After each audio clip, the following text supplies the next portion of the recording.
Hi friends, അസ്സാം വലൈക്കും, നമസ്കാരം. ഒരു കപ്പ് ഗോതമ്പ് മാവും കുറച്ച് തേങ്ങാപ്പാലും ശർക്കരയും കൊണ്ട് അടിപൊളിയായിട്ടുള്ളൊരു കിണ്ണത്തപ്പമാണ് ഇന്ന് തയ്യാറാക്കുന്നത്. നല്ല ടേസ്റ്റാണ്, നല്ല സോഫ്റ്റാണ്. എല്ലാവരും ഒന്ന് ട്രൈ ചെയ്ത് നോക്കുക. വീഡിയോ കാണുക.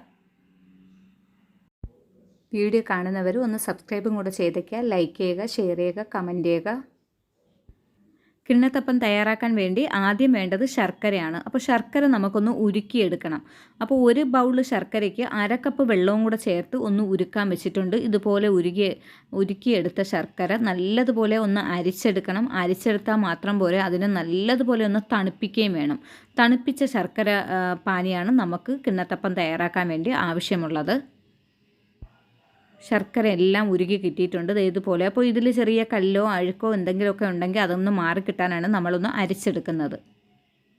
അപ്പോൾ ഞാൻ ഇത് ഒരു ബൗൾ ശർക്കര ഇത്രയും തന്നെ എനിക്ക് ആവശ്യം വന്നിട്ടില്ല. ഞാൻ ഒരു ചെറിയ കപ്പ് ഗോതമ്പ് മാവിലാണ് കിണ്ണത്തപ്പം തയ്യാറാക്കുന്നത്. 2 എണ്ണമാണ് ഞാൻ തയ്യാറാക്കുന്നത്. അപ്പോൾ കാണിക്കാൻ വേണ്ടി ആയതുകൊണ്ട് അത്രയും തന്നെ മതിയാകും. അപ്പോൾ അതാണ്ട് ഇതുപോലെ അരിച്ചെടുത്തിട്ടുണ്ട്. ഇത് നല്ല തണുത്ത് കിട്ടിയതിന് ശേഷമുള്ള വീഡിയോ ആണ് ഇത്. അപ്പോൾ അതിന് നമുക്ക് മാറ്റി വയ്ക്കാം. പിന്നെ വേണ്ടത് ഏലയ്ക്ക. പിന്നെ ഞാൻ കുറച്ച് തേങ്ങാപ്പാൽ എടുത്തിട്ടുണ്ട്. നല്ല കട്ടിക്ക് ഒരു മുറി തേങ്ങയുടെ പാലാണ്. 1-ാം പാലും 2-ാം പാലൊക്കെ ചേർത്തുള്ള തേങ്ങാപ്പാലാണിത്. അടുത്തതായി നമുക്ക് വേണ്ടത് ഗോതമ്പ് മാവാണ്. അപ്പോൾ ഇത് ഗോതമ്പ് മാവ്, ഇത് ഗോതമ്പ് പൊടിച്ച മാവാണ് കേട്ടോ. ഞാൻ ഇപ്പോൾ ദാണ്ട് അരിച്ചെടുത്തിട്ട് വന്നതാണ്. ഇത്രയും മാവാണ് ഞാൻ എടുക്കുന്നുള്ളൂ. ഒരു മിക്സിയുടെ ജാർ ആദ്യം എടുക്കാം. നമുക്കൊരു വേഗം തന്നെ തയ്യാറാക്കി എടുക്കാൻ പറ്റും. ഒന്ന് മിക്സിയിലിട്ടൊന്ന് കറക്കി ആവിയിൽ വെച്ച് വേവിച്ചെടുക്കാൻ പറ്റിയ എളുപ്പത്തിലൊരു കിണ്ണത്തപ്പമാണ്. നല്ല ടേസ്റ്റുമാണ്. ഈ ജാറിലോട്ട് ആദ്യം നമുക്ക് എടുത്തു വെച്ച ഈ ഗോതമ്പ് മാവ് ചേർത്ത് കൊടുക്കാം. ഇതിപ്പോൾ ഒരു അരക്കപ്പിൻ്റെ അളവാണ്. അതിലോട്ട് ഒരു 6-7 ഏലക്ക ചേർത്ത് കൊടുക്കാം. അടുത്തതായി നമുക്ക് തേങ്ങാപ്പാൽ ചേർത്ത് കൊടുക്കാം. അപ്പോൾ നല്ല പച്ച തേങ്ങയുടെ അരമുറി തേങ്ങയുടെ പാലാണ് ഞാൻ എടുത്തു വെച്ചിരിക്കുന്നത്. അപ്പോൾ അത് നമുക്കൊരു 3/4 ഭാഗത്തോളം ഒഴിച്ചു കൊടുക്കാം. ആവശ്യമെങ്കിൽ വീണ്ടും ചേർത്ത് കൊടുക്കാവുന്നതാണ്. അത് കഴിഞ്ഞ് ഇനി അടുത്തതായി നമ്മൾ ഉരുക്കി തണുപ്പിച്ച് വെച്ചിരിക്കുന്ന ശർക്കര ചേർത്ത് കൊടുക്കാം. അതും ഞാനൊരു 3/4 ഭാഗത്തോളമേ ഒഴിച്ചു കൊടുത്തിട്ടുള്ളൂ. ബാക്കി വെച്ചിട്ടുണ്ട്. അത് കുറച്ച് ഒഴിച്ചതിന് ശേഷം എനിക്ക് കുറച്ച് ബാലൻസും വന്നിട്ടുണ്ടായിരുന്നു. അപ്പോൾ ഇതിനെ നല്ലതുപോലെ ഒന്ന് അടിച്ചെടുക്കാം. കുറച്ച് സമയമൊക്കെ അടിച്ചാൽ മതി, മാവ് തന്നെയല്ലോ. അപ്പോൾ അത് ഇതുപോലെ അടിച്ചെടുത്തിട്ടുണ്ട്. ഇനി നമ്മൾ ഏലക്കയൊക്കെ ചേർത്തത് കാരണം നമുക്കൊന്ന് ചെറിയ രീതിയിൽ ഏതെങ്കിലും വലിയ കണ്ണിയിലെ അരിപ്പായാലും മതിയാകും. അതുകൊണ്ടൊന്ന് അരിച്ചെടുക്കണം. ഇതിപ്പോൾ ഞാൻ ജ്യൂസ് അരിപ്പ് കൊണ്ടാണ് ദാണ്ട് വേഗം ഒന്ന് അരിച്ചെടുക്കാം. നമുക്ക് പാലാട അരിപ്പൊന്നും ഇതിന് ആവശ്യമില്ല ഈ കിണ്ണത്തപ്പം തയ്യാറാക്കാൻ വേണ്ടി. അപ്പോൾ ഇതുപോലെ എടുത്തിട്ടുണ്ട്. ഞാൻ കുറച്ച് തേങ്ങാപ്പാൽ നമ്മുടെ മിക്സിയുടെ ജാറിലോട്ടൊന്ന് കഴുകിയും കൂടെ ഇതിലോട്ട് ഒഴിക്കുന്നുണ്ട്.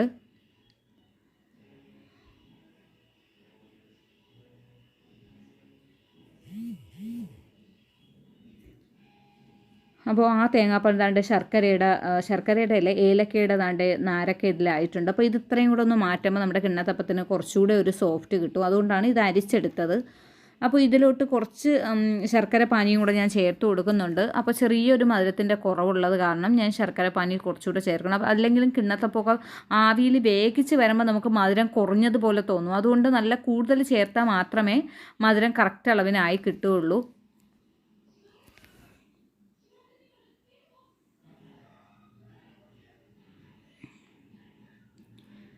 ഇത്രയും മതിയാകും. ഇതും കൂടെ ചേർത്ത് നല്ലതുപോലെ ഒന്ന് ഇളക്കി കൊടുക്കുക. ഇനി ഞാൻ ഇത് വേവിച്ചെടുക്കാൻ വേണ്ടി ഒരു സ്റ്റീൽ പാത്രത്തിലോട്ട് കുറച്ച് നെയ്യൊന്ന് ഒഴിച്ചു കൊടുത്തിട്ടുണ്ട്. അതിന് നമുക്ക് ആ പാത്രത്തിൻ്റെ എല്ലാ ഭാഗത്തോട്ടും നമുക്കൊന്ന് തേച്ച് പിടിപ്പിക്കാം. ഇപ്പോൾ ഈ പാത്രം തന്നെ വേണമെന്നില്ല. നമ്മൾ ചോറ്റുപാത്രം, ചോറൊക്കെ കുട്ടികൾക്ക് കൊടുത്തേക്കണം അതുപോലത്തെ ഏത് ഷേപ്പിലെ പാത്രം എന്നാലും മതിയാകും. ഇതിപ്പോൾ ഞാൻ വീട്ടിലെ ചെറിയൊരു പാത്രം നോക്കി എടുത്തതാണ്. അപ്പോൾ എളുപ്പവും നമുക്ക് വേഗം ചെയ്തെടുക്കാനും പറ്റുന്ന നമ്മൾ ചോറൊക്കെ കഴിക്കുന്ന ഇതുപോലത്തെ പാത്രത്തിൽ തന്നെയാണ്. വേഗം കാര്യം കഴിയും. എനിക്കിപ്പോൾ ഇതുപോലത്തെ പാത്രത്തിൽ 2 എണ്ണമാണ് കിട്ടിയിരിക്കുന്നത്, നമ്മുടെ ഈ അളവിനുള്ളത് കിണ്ണത്തപ്പം. അപ്പോൾ ഇത് ഞാൻ ഇഡ്ഡലി തട്ടിലോട്ട് വെച്ച് കൊടുത്തിട്ടുണ്ട്.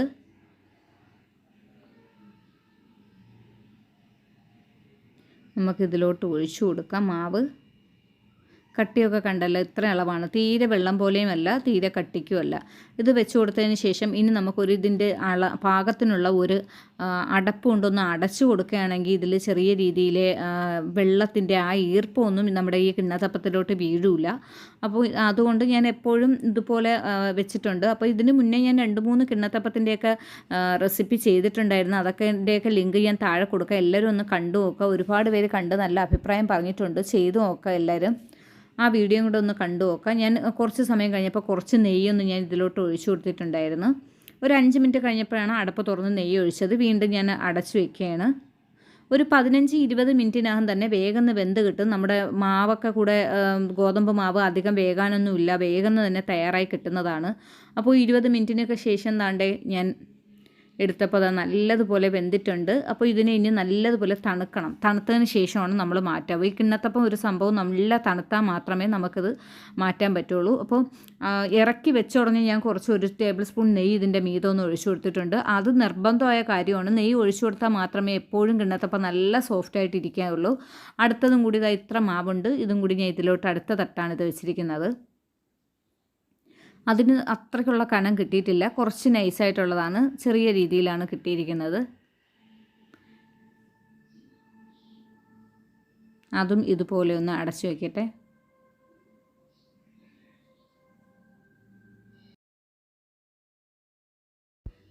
കിണ്ണത്തപ്പം തണുത്ത് കിട്ടിയിട്ടുണ്ട്. ഞാനൊരു പ്ലേറ്റിലോട്ട് മാറ്റാം. നമ്മൾ മീത എടുത്ത ഉടനെ തന്നെ നെയ്യ് കുറച്ചൊന്ന് തേച്ചാൽ മാത്രമേ ഇതുപോലെ നല്ല സോഫ്റ്റായിട്ട് ഇരിക്കുകയുള്ളൂ. അല്ലെങ്കിൽ ഉടനെ തന്നെ ആ നെയ്യില്ലാത്ത ഭാഗം അങ്ങ് ഹാർഡായി ഒരു പ്രത്യേക രീതിയിൽ അങ്ങ് ആവും. അപ്പോൾ അതാണ്ട് ഞാൻ ഒന്ന് എടുത്ത് കാണിക്കാം. എന്താ നല്ല രീതിയിൽ വന്നിട്ടുണ്ട്. നല്ല സോഫ്റ്റുമാണ്, നല്ല രീതിയിൽ തന്നെ വന്നിട്ടുണ്ട്, നല്ലൊരു ടേസ്റ്റുമാണ്. അപ്പോൾ എല്ലാവരും ട്രൈ ചെയ്ത് നോക്കുക. ഇന്നത്തെ ഈ വീഡിയോ എല്ലാവർക്കും ഇഷ്ടമായെന്ന് വിശ്വസിക്കുന്നു. ഇഷ്ടമാവുകയാണെങ്കിൽ ലൈക്ക് ചെയ്യാനും ഷെയർ ചെയ്യാനും കമൻറ്റ് ചെയ്യാനും മറക്കരുത്. സബ്സ്ക്രൈബ് ചെയ്യാത്തവരാരെങ്കിലും കാണുകയാണെങ്കിൽ ഒന്ന് സബ്സ്ക്രൈബ് ചെയ്തേക്കുക. തൊട്ടടുത്തുള്ള ബെല്ലൈക്കനിൽ ഓൾ എന്ന് പറയുന്ന ഓപ്ഷൻ കൂടി ഒന്ന് ഓണാക്കി ഇടുക. അപ്പോൾ അതാ ഇതുപോലെ ഞാൻ എൻ്റെ കയ്യിലൊക്കെ എടുക്കുന്നുണ്ട്. എല്ലാവരും കണ്ടു നോക്കുക. ഇതേ കണ്ടല്ലോ, ഞാൻ ഇതൊന്ന് കട്ട് ചെയ്തും കൂടെ കാണിക്കാം.